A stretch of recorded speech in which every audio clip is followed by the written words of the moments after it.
I believe it.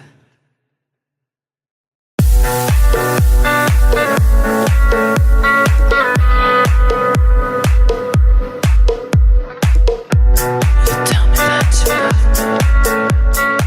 I believe it. Bueno, aquí tenemos una representación de lo que son las ondas sinusoidales, ¿ya?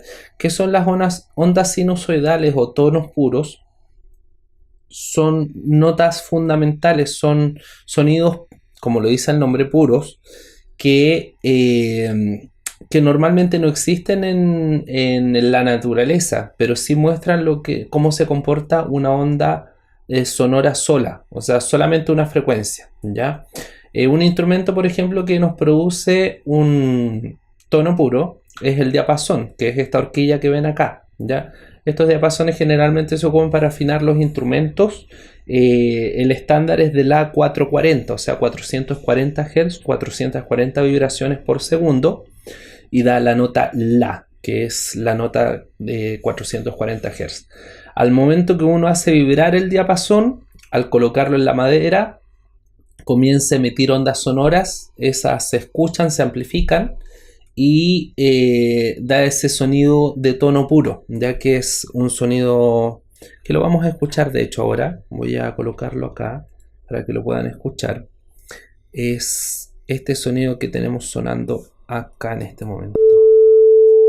Ese sonido, ese es un tono puro, 440 Hz, ¿ya? En el caso de la... Ahí está, ya listo. En el caso del diapasón, esto vibra y sirve como método de afinación, ¿ya? Ahora, la forma de la onda es esta forma que les decía anteriormente, ya que va a ir con peak to peak, o sea, de punta a punta, ¿ya? Con una cumbre, una cresta y luego un valle, luego una cresta, un valle. Cada vez que hace un giro completo, o sea, que sube y vuelve a bajar y vuelve al punto medio, al punto de inicio, estamos hablando de que se genera un ciclo, ¿ya? Y cada ciclo va a dar una cantidad de ciclos por segundo. Por ejemplo, cuando decimos 440 Hz, estamos hablando que son 440 vibraciones de esta, sube y baja y vuelve, 440 vibraciones por segundo, ¿ya? Cuando la onda está en su compresión máxima, o sea, cuando llega a la parte peak de arriba, se dice que está en su fase positiva, y cuando está en la parte de abajo se dice que está en su fase negativa, ¿ya? Entonces, esto es presión en el aire. Para que ustedes se hagan la idea, en realidad es este gráfico que tenemos acá, o sea, va haciendo presión en el aire y al entrar a nuestro oído empieza a hacer la vibración, ¿ya? Vamos a pasar a la diapositiva que estábamos viendo la otra vez, ¿se acuerdan? Con respecto al oído, ¿ya? Entonces acá, claro, al entrar al oído pasa a la cóclea, como lo dijimos, y acá en la parte de los vestíbulos empieza a vibrar esto y se produce ya, empiezan a tomar los estereocilios en esta parte de la membrana basilar, empiezan a tomar la parte de las frecuencias de onda para luego transformarlas en impulsos nerviosos, ¿ya? Básicamente de esa forma entran las ondas de presión sonora y luego pasan a ser sonido audible para nosotros, ¿ya? Es importante destacar que las ondas de presión sonora son los estímulos, ¿ya?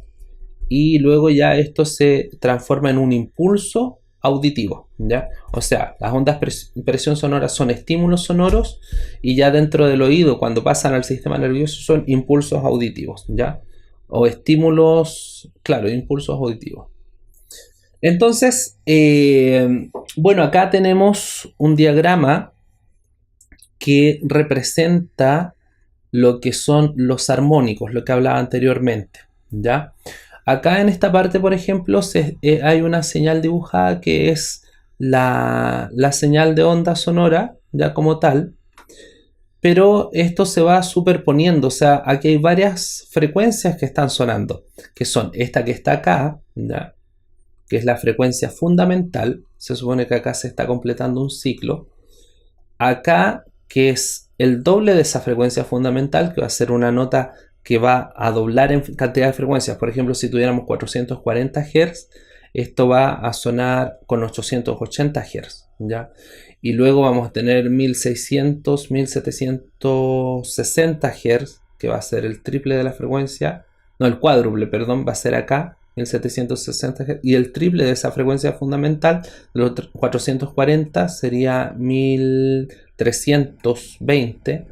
Eso sería un armónico, ¿ya? O sea, va de 440 más 440 más 440 más 440. Poniendo un ejemplo, si estuviéramos tomando la nota La, ¿ya? La fundamental siempre va a ser la que va a sonar más potente, que es esta primera nota que tenemos acá. Aquí lo estamos graficando en relación a la amplitud, al volumen, y en relación a la frecuencia que está sonando. Si es la primera frecuencia, la segunda, la tercera, la cuarta, la quinta, la sexta, así sucesivamente, el armónico que está sonando, ¿ya? Generalmente es más fuerte la fundamental.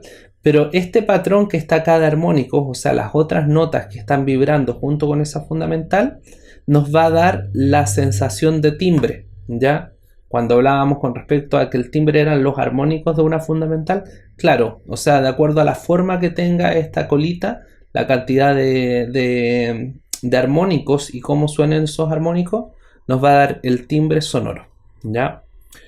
Eso es con respecto a las señales tonales. Ya vamos a pasar después a los ruidos. Quiero mostrarles unos ejemplos. Vamos a pasar en la pantalla a la pantalla número 2. Ya, pantalla número 2. Y acá tengo, este es el software Nuendo. Nosotros vamos a trabajar también con un software de audio que va a ser el Sonar, ¿ya? Cakewalk Sonar. Así que en un par de semanas más ya voy a empezar a subir tutoriales del Cakewalk Sonar. ¿Por qué vamos a ocupar ese software? Ustedes, si ocupan Nuendo, Pro Tools, Cubase o algún otro software, pueden ocuparlo para los trabajos que vamos a hacer de mezcla. Pero el Cakewalk Sonar, básicamente vamos a ocuparlo porque está, ahora hace poco, en abril, se liberó una versión muy buena gratuita. Entonces lo van a poder descargar de forma gratuita a su computador, de forma legal, y prácticamente trae todas las prestaciones que trae un software de audio, ¿ya? Así que por el momento les voy a mostrar ejemplos en Nuendo, pero la idea es que después ya trabajemos en Cakewalk, ¿ya? Entonces vamos a escuchar acá. Voy a colocar el mixer, el mezclador acá. Un poquito. Ya aquí tenemos el mezclador. Y vamos a colocar acá generadores de frecuencia. Ya yo en este momento estoy tirándolos a través de unos efectos. Así que voy a abrir los generadores de frecuencia. Y vamos a también a ver cómo se está comportando la forma de onda, ¿ya? Lo vamos a hacer con un osciloscopio acá en la salida master. Master. Ya. Ya vamos a tirar la primera frecuencia, que sería en este caso esta frecuencia de 440 Hz, ¿ya? Ven, entonces acá yo tengo el osciloscopio. Voy a tratar de agrandarlo un poquito más, si se puede ver. Parece que no se puede más. Ya, pero en el osciloscopio en este momento está sonando. Vamos a mostrar solo esa frecuencia. En este momento está sonando una frecuencia de 440 Hz. Si se fijan, la tengo seteada acá, ya, 440 Hz. Bueno, entonces me dio la locura y me llené acá de varios generadores para mostrarles el ejemplo de los armónicos, ¿ya? Vamos a hacer un ejemplo de armónicos. Miren, lo vamos a hacer matemáticamente para que ustedes vean la relación que tienen los armónicos, ¿ya? Entonces nos vamos a tirar primero con la frecuencia de 120 Hz, ¿ya? Que está, vamos a ponerlo en efecto 1, en el generador 1, de 120 Hz. Vamos a poner el primer múltiplo de 120 Hz, que sería 240 Hz, ¿ya? Ah, no, perdón, me equivoqué. 110 Hz, vamos a partir, porque vamos a trabajar con la frecuencia de La. Entonces vamos a partir con los 110 Hz. Después 220 Hz, que es el doble de 110, ¿cierto? Vamos a tirar la otra frecuencia, que sería 110 más, sería 330 Hz, ¿ya? Y luego vamos a tirar la otra frecuencia, que sería 440, ¿cierto? Que es el La, ¿ya? Y luego vamos a tirar una frecuencia más aguda que sería 880 Hz. Entonces estamos aquí con los generadores. El primero con una frecuencia fundamental que va a ser de 110 Hz. Luego otro de 220 Hz. Luego otro de 330 Hz, el número 3. El número 4 con 440 Hz. Y el 5 con 880 Hz. Vamos a ir abriéndolos en el osciloscopio. Lo vamos a ir viendo. Esto va a ser una interposición, ¿ya? ¿Cómo se llama? De frecuencias, ¿ya? Vamos, una superposición de frecuencias. Así que vamos a ir haciéndolo uno por uno, ¿ya? Siguiente. Aquí tenemos 110 Hz sonando, ¿ya? En el primer generador que se los estoy mostrando, ahí lo estoy moviendo, 110 Hz. Ahora vamos a tirar los 220. Observen cómo cambia la forma de la frecuencia. ¿Ven? Empieza a moverse, ya está empezando a tener movimiento. Vamos a tratar de ver un poquito, bajar la amplitud de la señal para poder verlo. A ver, en modo... A ver, modo B. Modo A.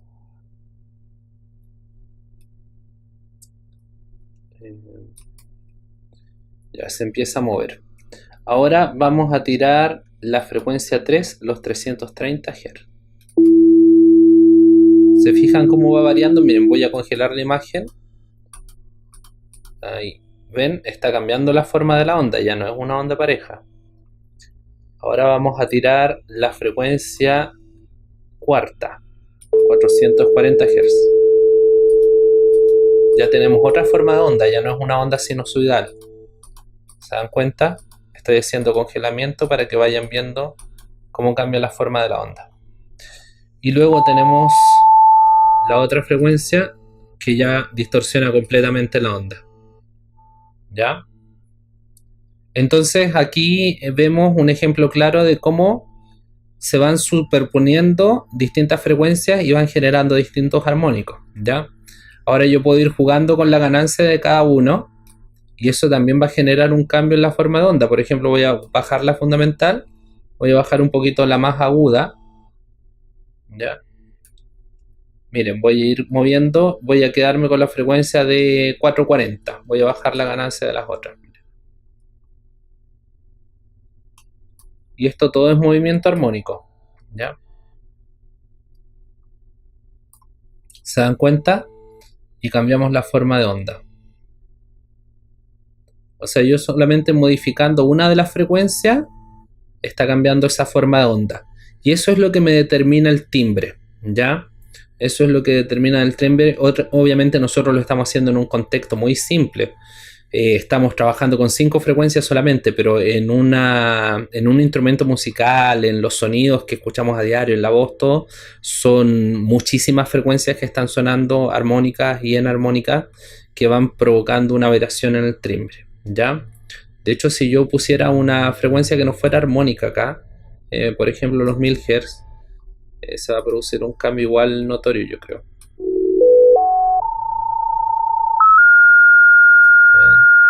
Es bastante notorio. Ahí tenemos otro cambio. ¿Ya? Entonces básicamente eso sucede al hacer superposición de frecuencias. ¿Ya? Vamos a ir bajando un poquito el ejercicio. Ya.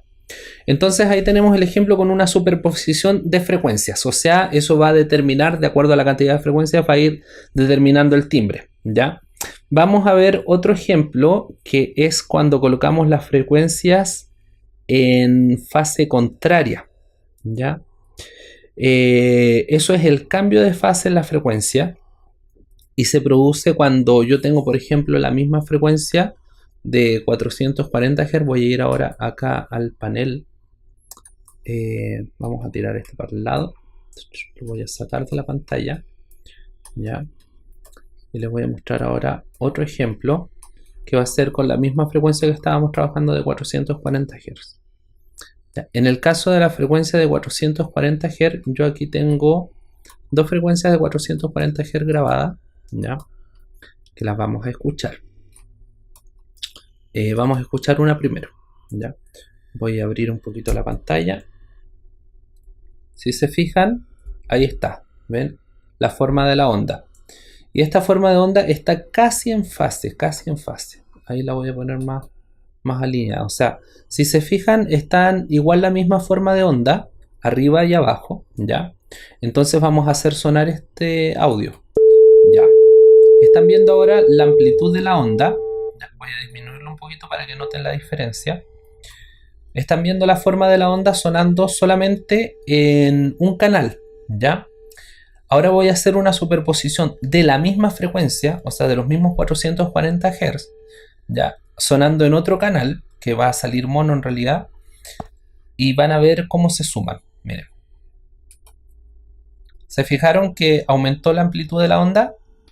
O sea, como están en la misma fase, o sea, están en el mismo movimiento, parten al mismo tiempo, se hace una suma de la señal, ¿ya? ¿Ven? O sea, yo sumo la misma frecuencia y va a intensificar la amplitud, ¿ya?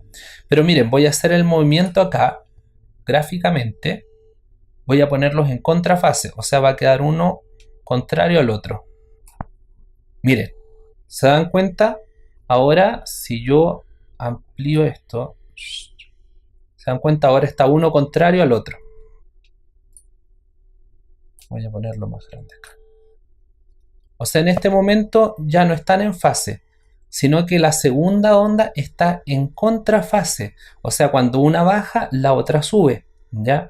Y aquí se produce esta cancelación, ¿ya? Esto lo llamamos cancelación de frecuencias, ¿ya?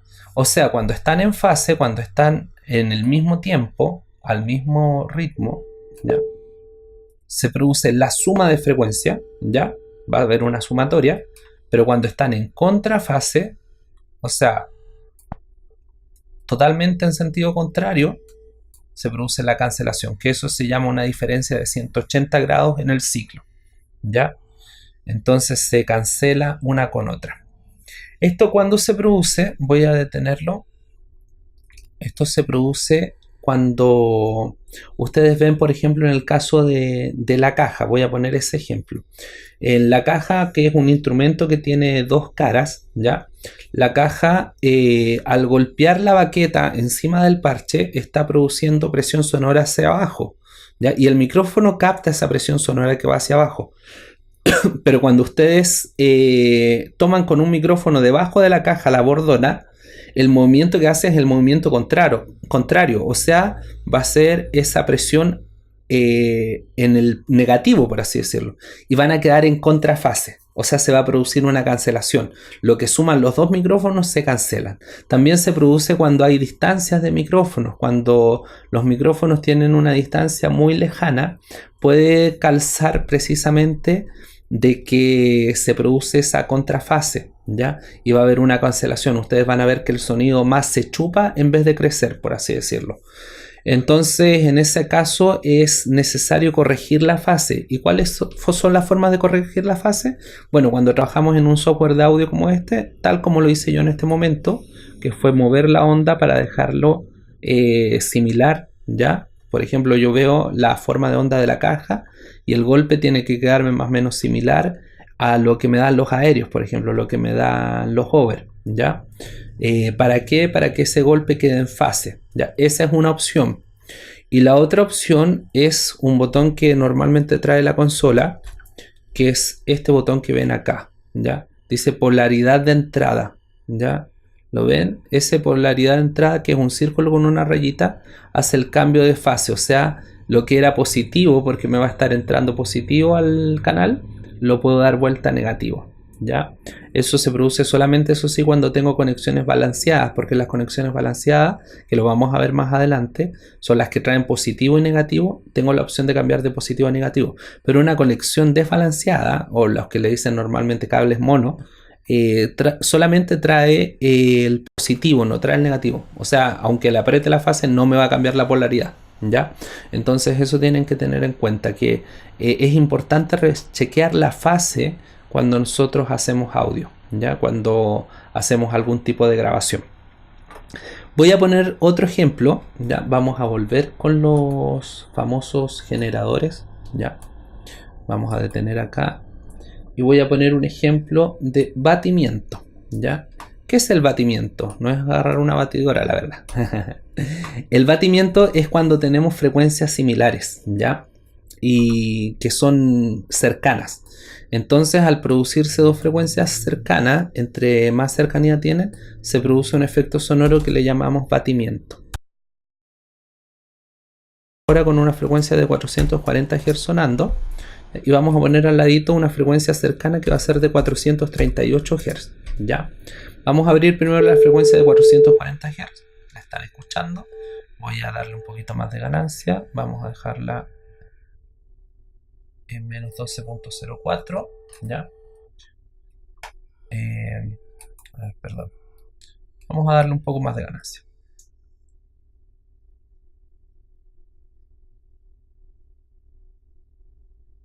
Vamos a dejarla en 0 dB.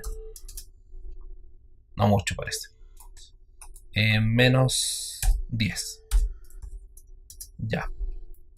Entonces ahora está esta frecuencia que están escuchando 440 Hz y voy a colocar sonando una frecuencia de 438 Hz ahora. Ya también la voy a colocar en menos 10 a la misma amplitud, a la misma ganancia. Y fíjese en el efecto que se produce. Ya. Eso es el batimiento. Ya. Es un efecto sonoro que, si se dan cuenta, se están sumando las dos frecuencias, pero donde son tan cercanas, se empiezan a producir pulsos, ¿ya? Y esto es el efecto que normalmente se produce con los generadores de baja frecuencia para los efectos chorus, los efectos flanger, por ejemplo, o los efectos de trémolo. Se les coloca un osciloscopio, como lo que estamos mostrando ahora, y se produce el efecto de batimiento para poder hacer ese movimiento en la señal, ¿ya? Pero con ondas de baja frecuencia, o sea, ondas que en realidad nosotros casi no escuchamos. Entonces, ese es el ejemplo de batimiento, ¿ya? ¿Qué otro ejemplo me queda mostrarles? Vamos a detener esto, ¿ya? Vamos a mostrar ahora ejemplos de ruido, ¿ya? Antes de eso voy a mostrarles la diapositiva que tengo para ruidos, ¿ya? Esperen un poquito. Y ahora estamos mostrando este gráfico, que esto es un ejemplo de lo que es un ruido blanco, ¿ya? ¿Cuál es la ventaja de un ruido blanco? La ventaja del ruido blanco es que nos da una similar amplitud de señal, ¿ya? En todo el rango de frecuencia, o sea, desde los 0 hasta los 20.000 Hz, donde yo determine, va a tirar una amplitud de señal plana, ¿ya? Muy plana. Ahora, estos ruidos blancos básicamente se hacen para hacer test de audio, test de parlantes, test de micrófono. Y el ruido es ya el extremo de frecuencias, o sea, tampoco es un ruido que está natural en el ambiente. Pero básicamente lo que representa es tirar todas las frecuencias de golpe y generan un ruido, ¿ya? Vamos a ver un ejemplo ahora de ruido blanco, ¿ya? Voy a pasar a la pantalla número 2. Número 2. Y vamos a ver el ejemplo de ruido blanco con nuestros queridos amigos los Test Generator, ¿ya? Entonces acá tengo el ejemplo de un ruido blanco, lo vamos a ver en el osciloscopio. Va a empezar a sonar ahora, ya. Es un poquito molesto, pero no sé, lo voy a tirar desde abajo para que lo empiecen a escuchar. Ya, ahí está sonando. Ya. Y aquí va. Esto es un ruido blanco. ¿Escuchan, cierto?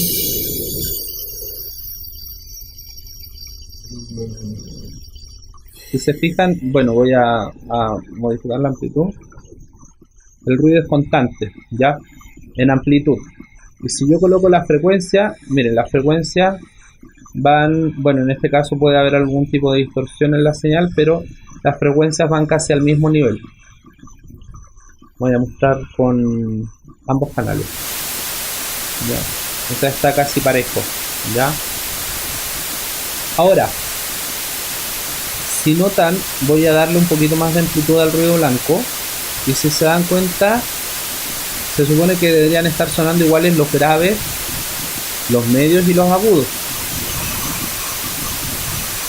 Pero si ponemos atención, en realidad, frente a la cantidad de bandas que estamos viendo, Vamos a poner efectos. Ya, ahí está el espectro sonoro.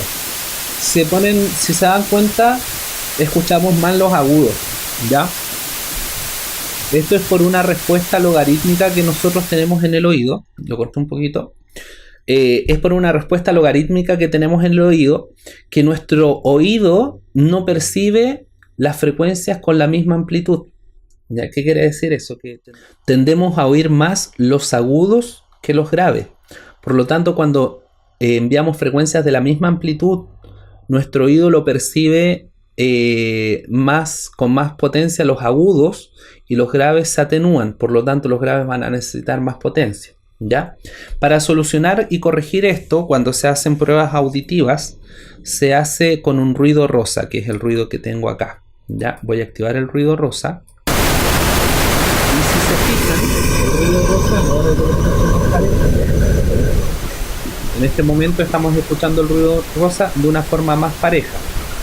Y el ruido rosa, sin embargo, cuando vemos acá en el tema de la amplitud, lo que está realzando son los bajos. ¿Ya? O sea, aquí ya no tenemos un espectro parejo, sino que se está corrigiendo para que el oído lo escuche de forma más lineal. Se están alzando los bajos y atenuando los agudos para que la respuesta del oído, ustedes al escucharlo, la escuchen de forma más pareja, más lineal. Esa es la solución auditiva con respecto al ruido blanco. Vamos a escuchar la diferencia. Miren. Este es el ruido blanco, este es el ruido rojo. ¿Ya? Y hay otra opción que es el ruido café. Que el ruido café es este, acentúa mucho más los graves, ¿ya? Y atenúa mucho más los agudos. Es otro tipo de corrección sonora, pero generalmente se usan más los ruidos rosa para el tema de test auditivo y el ruido blanco para en el caso de parlantes y micrófonos. ¿Por qué? Porque los parlantes y micrófonos sí responden de forma lineal. En cambio, el ser humano no responde de forma lineal, sino que responde de forma logarítmica. ¿Ya? Así que estos serían los ejemplos que vemos hoy día. ¿Ya? Espero que les hayan sido útiles. Dejen sus comentarios con respecto a lo que vimos hoy, con respecto a los ejemplos de efectos sonoros. ¿Ya? Esto básicamente yo se los muestro en lo más simple, en lo más sencillo, porque después lo vamos a ir aplicando en el audio. ¿Ya? Hay otros casos que voy a agregar en este video. Se los voy a agregar cortitos, que son el efecto Doppler y el efecto de enmascaramiento. Voy a dejarles unos videos también de muestra de cómo se producen estos mismos efectos, pero en el agua. ¿Se acuerdan que les hablaba de que el agua nos sirve para medir el tema de las ondas? Entonces les voy a dejar un link de un video donde se hace en un cajón de agua. En una cámara de agua se hace las mismas pruebas con respecto a interferencia de ondas, con respecto a la frecuencia, pero ahora viéndolo en el agua, ¿ya? Que básicamente así es como se mueve el sonido. O sea, ustedes lo que van a ver en el agua, yo acá lo estoy representando gráficamente, pero si nosotros tuviéramos la capacidad de verlo cómo se mueve físicamente en el ambiente, es de la misma forma que se mueve en el agua. Así que les voy a dejar esos ejemplos. Y eso sería todo por hoy. Espero que tengan un buen día. Un abrazo grande. Cualquier consulta, duda, saben que me pueden escribir. Esta parte es súper importante para que después podamos comprender los otros efectos. Vamos a tener que hacer una segunda clase ya, pero con respecto a la acústica de locales, que eso vamos a verlo la próxima semana, que ahí vamos a ver la difracción, la refracción y la reflexión del sonido, que tiene que ver ya con la respuesta de la sala, y cómo acondicionar, obviamente, que es la forma más aplicada, cómo acondicionar un home studio o un lugar, un recinto acústicamente, sabiendo de la forma que responde el sonido. ¿Ya? Un abrazo grande, que tengan una buena semana, y esto sería todo por hoy. Que tengan buen día.